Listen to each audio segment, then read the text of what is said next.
네, 매일 뉴스 들여다보는 뉴스 세계 시간입니다. 김수민 시사평론가 모셨습니다. 어서 오세요. 네, 반갑습니다. 네, 자, 첫 소식 가볼까요? 민주당 싱크탱크인 민주연구원이 오는 21대 총선 공약으로 모병제를 검토 중이라고 알려졌습니다. 네네. 월급 300만 원 정도를 주는 직업군인 형태가 거론이 되고 있고요. 네. 양정철 민주연구원장의 의지가 강한 것으로 전해져서 더 화제를 모으고 있습니다. 네네. 그런데 민주당 정책위원회에서는 굉장히 신중한 반응을 보이고 있고요. 당 차원에서 공식적으로 논의된 바는 없다라고 말을 했습니다. 네. 그리고 일각에서는 당내에서도 시기상조다 이런 얘기도 있다고 합니다. 아무튼 뭐 처음 나온 얘기는 아닌데 모병제 얘기는 네. 여론이 어떻게 나올지가 좀 궁금하네요. 그렇습니다. 그리고 이제 정치권 구도가 여대야 이렇게 형성된다는 법은 없는 게 예전에도 자유한국당 쪽에서 남경필 전 경기지사가 모병제론에 선 적이 있고요. 아, 맞아요. 그랬었어요. 네, 그리고 민주당 쪽에서도 김두관 의원이 2012년 대선 때 네. 모병제 논의를 했었습니다. 네. 이게 아마 좌우가 뒤엉켜서 논의될 가능성이 대단히 높은데 일각에서는 국방력이 약화되는 거 아니냐 이런 얘기를 또 하시는 시민들이 많을 것 같고요. 예. 그렇지만 모병제론자들 상당수는 직업 군인을 보강하고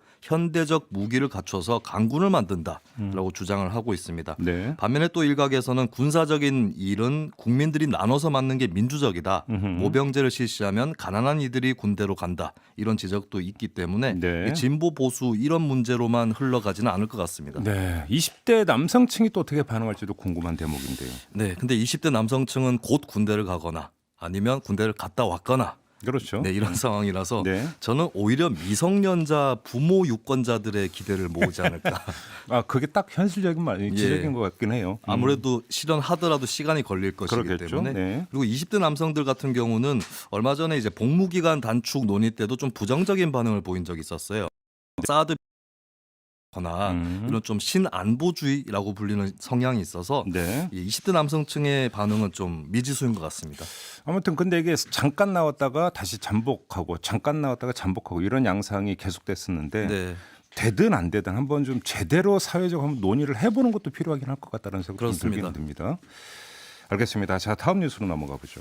황교안 자유한국당 대표가 어제 국회에서 긴급 기자회견을 가졌는데요. 네. 자유민주주의와 시장경제를 받드는 모든 분과 정치적 통합을 본격 추진하겠다라고 선언을 했습니다. 네. 그 사유는 문재인 정부의 독선과 오만을 심판하겠다라는 것이었고 네. 범자유민주 세력이 모두 뭉쳐야 한다는 것이 국민의 염원이다.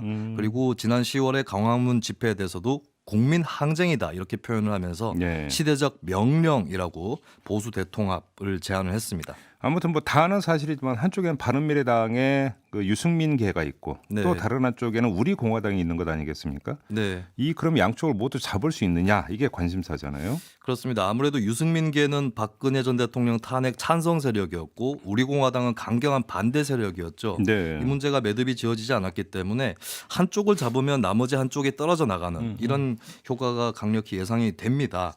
그래서 어떻게 보면 한쪽이라도 잡으면 황 대표가 성공한 거다 이렇게 볼 수 있는데 네. 일단은 유승민계가 먼저가 아닌가. 왜냐하면 황 대표는 어차피 박근혜 정부 국무총리였고 친박 진영에서 리더로서의 대접을 받고 있기 때문에 네. 외연 확장을 위해서는 유승민 의원 쪽을 잡는 게 더 급하지 않을까 이렇게 보여집니다. 아무튼 뭐 우리 공화당에서 바로 성명 냈더라고요. 이 유승민 의원을 포함한 탄핵 5적 네. 이들이 먼저 청산돼야 된다 이런 또 성명을 내놨던데. 자, 아무튼 그 유승민 의원 쪽에서도 대답이 나왔죠. 네, 바로 화답을 했습니다. 네. 보수를 근본적으로 재건하는 대화라면 진정성 있는 자세로 임하겠다. 열린 태도를 보였는데요.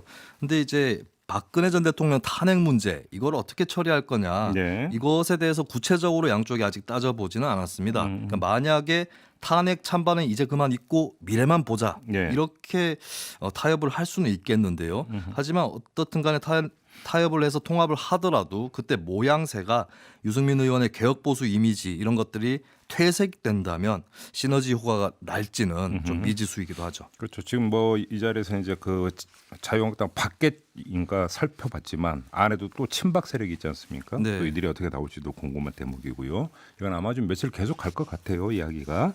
자, 다음 소식으로 가보죠.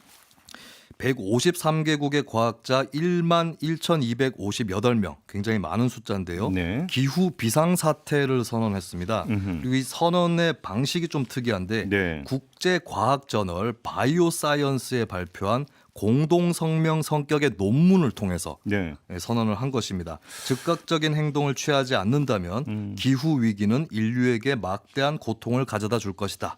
라는 그런 요지였습니다. 기후변화 얘기가 나온 게 어제 오늘이 아닌데 갑자기 이 비상사태를 선언한 이유가 뭐예요? 일단은 과학자 다수의 예상보다 더 빠르고 심각하게 기후변화가 진행이 되고 있다라고 우려를 한 것이고요. 네. 이 논문에 따르면은 지난 40년 사이에 매년 매 10년마다죠. 전 세계 인구가 15.5% 정도 증가를 했는데 오, 예. 석탄 소비량은 훨씬 많은 22.5%가 증가를 했고요. 예. 이산화탄소도 17.9% 증가를 했습니다.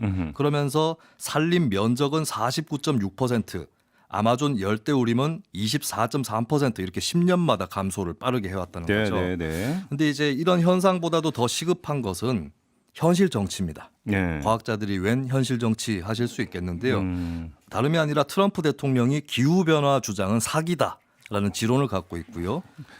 지론이지 뭔가 우기는 건지 잘 모르겠습니다만 네. 아무튼. 네. 그리고 이제 이 발표된 논문이 미국이 유엔에다가 파리 기후변화 협약을 탈퇴하겠다 이렇게 통보한 이튿날에 일어났습니다. 네. 그러니까 거기에 대한 정면 대응이라고 봐야 되겠고, 그러니까 많은 사람들이 환경은 좀 정치를 초월하는 거 아니냐 이렇게 말씀들을 하시지만 환경이나 과학이나 다 어떻게 쓰여질지는 정치적, 사회적 과정이 결정을 하는 것이죠. 그럼요. 예. 어떻게 보면은 이 10만 명의 과학자들이 전 세계 정치의 제1야당, 트럼프라는 중심 집권 세력이 있다면 네. 그 제1야당으로서 네. 국제 정치 행위를 한 것이다. 이렇게도 볼 수가 있겠습니다. 그러게요. 기후변화 협약이 트럼프라고는 한 사람 때문에 거의 뭐 그 사문화되고 있다는 지적도 많이 있으니까 뭐 이런 얘기가 충분히 나올 만한 것 같습니다. 알겠습니다. 자, 김수민 시사평론가와 함께했습니다. 고맙습니다. 예, 감사합니다. 이슈의 핵심을 꿰뚫는 예리한 시선, 믿고 듣는 진품 시사 김종배 시선 집중.